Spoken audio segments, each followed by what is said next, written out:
एक राज्य में एक पंडित जी रहा करते थे। वे अपनी बुद्धिमत्ता के लिए प्रसिद्ध थे। उनकी बुद्धिमत्ता के चर्चे दूर दूर तक हुआ करते थे। एक दिन उस राज्य के राजा ने पंडित जी को अपने दरबार में आमंत्रित किया। पंडित जी दरबार में पहुंचे। राजा ने उनसे कई विषयों पर गहन चर्चा की। चर्चा समाप्त होने के पश्चात जब पंडित जी प्रस्थान करने लगे तो राजा ने उनसे कहा, पंडित जी, आप आज्ञा दें तो मैं आपसे एक बात पूछना चाहता हूँ। पंडित ने कहा, पूछिए राजन।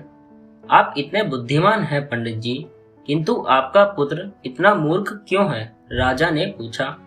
राजा का प्रश्न सुनकर पंडित जी को बुरा लगा। उन्होंने पूछा, आप ऐसा क्यों कह रहे हैं राजन? पंडित जी, मैं आपके पुत्र को ये नहीं पता कि सोने और चांदी में अधिक मूल्यवान क्या है। राजा बोला। ये सुनकर सारे दरबारी हंसने लगे। सबको यूं हंसता देख पंडित जी ने स्वयं को बहुत अपमानित महसूस किया, किंतु वे बिना कुछ कहे अपने घर लौट आए। घर पहुंचने पर उनका पुत्र उनके लिए जल लेकर आया और बोला, पिताश्री, जल ग्रहण करें। उस समय भी सारे दरबारियों की हंसी पंडित जी के दिमाग में गूंज रही थी। वे अत्यंत क्रोध में थे। उन्होंने जल लेने से मना कर दिया और बोले, पुत्र, जल तो मैं तब ग्रहण करूंगा जब तुम मेरे इस प्रश्न का उत्तर दोगे। पूछिए पिताजी।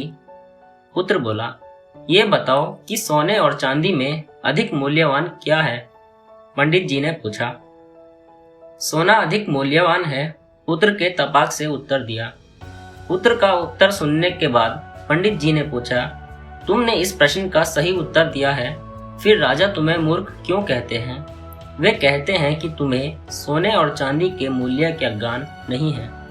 पंडित जी की बात सुनकर पुत्र सारा माजरा समझ गया। वह उन्हें बताने लगा, पिताश्री, मैं प्रतिदिन सुबह जिस रास्ते से विद्यालय जाता हूँ, उस रास्ते के किनारे राजा अपना दरबार लगाते हैं। वहाँ ज्ञानी और बुद्धिमान लोग बैठकर विभिन्न विषयों पर चर्चा करते हैं। मुझे वहाँ से जाता हुआ देख राजा अक्सर मुझे बुलाते हैं और अपने एक हाथ में सोने और एक हाथ में चांदी का सिक्का रखकर कहते हैं कि इन दोनों में से तुम्हें जो मूल्यवान लगे वो उठा लो। मैं रोज चांदी का सिक्का उठाता हूँ। यह देख वो लोग मेरा परिहास करते हैं और मुझ पर हंसते हैं। मैं चुपचाप वहाँ से चला जाता हूँ। पूरी बात सुनकर पंडित जी ने कहा, पुत्र, जब तुम्हें ज्ञात है कि सोने और चांदी में से अधिक मूल्यवान सोना है तो सोने का सिक्का उठाकर ले आया करो। क्यों स्वयं को उनकी दृष्टि में मूर्ख साबित करते हो? तुम्हारे कारण मुझे भी अपमानित होना पड़ता है। पुत्र हंसकर बोला, पिताश्री, मेरे साथ अंदर आइए, मैं आपको कारण बताता हूँ। मैं पंडित जी को अंदर के कक्ष में ले गया। वहां पर एक कोने पर एक संदूक रखा हुआ था। उसने वह संदूक खोलकर पंडित जी को दिखाया। पंडित जी आश्चर्यचकित रह गए। उस संदूक में चांदी के सिक्के भरे हुए थे। पंडित जी ने पूछा, पुत्र, ये सब कहाँ से आया? पुत्र ने उत्तर दिया, पिताश्री, राजा के लिए मुझे रोकना और हाथ में सोने और चांदी का सिक्का लेकर वह प्रश्न पूछना एक खेल बन गया है। अक्सर वे ये खेल मेरे साथ खेला करते हैं और मैं चांदी का सिक्का लेकर आ जाता हूँ। उन्हीं चांदी के सिक्कों से यह संदूक भर गया है। जिस दिन मैंने सोने का सिक्का उठा लिया उस दिन ये खेल बंद हो जाएगा, इसलिए मैं कभी सोने का सिक्का नहीं उठाता।